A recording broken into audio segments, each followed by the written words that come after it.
Kinnock. Mr.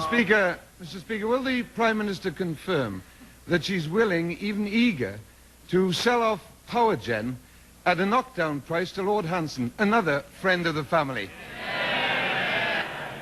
Mr. Speaker, as my right honourable friend indicated yesterday, the government has a duty to get the best deal for the taxpayer.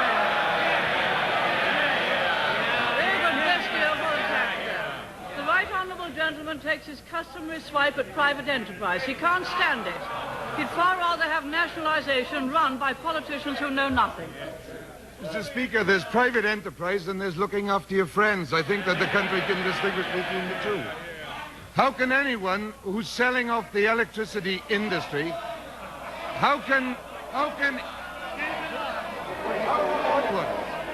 who's selling off the electricity industry, Mr. Speaker, how can anyone who's selling off the electricity industry say that they're trying to get a good deal for the country in any case?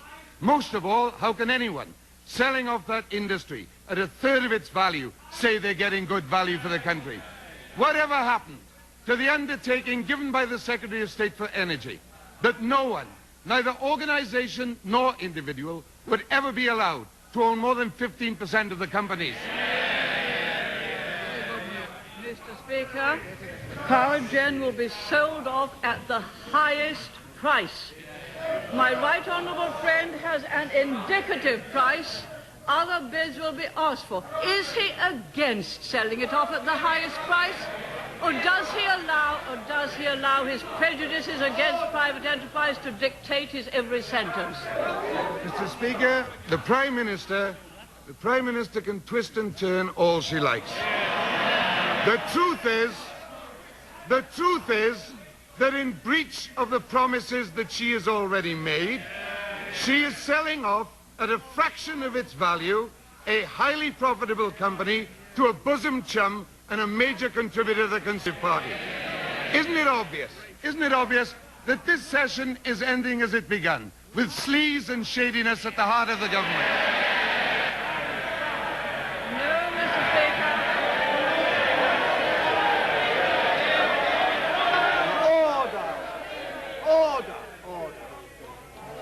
Order.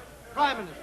In one respect, Mr. Speaker, the session is ending as it began, with the right honourable gentleman not listening to any reply and going on with a supplementary he'd worked out before the reply. My right honourable friend indicated that he will maximise the price, and he's duty-bound to maximise the price to get the best value for the taxpayer, that other bids will be asked for. If the right honourable gentleman thinks it's being sold at a knockdown price, why don't he and some of his trade union friends put forward a consortium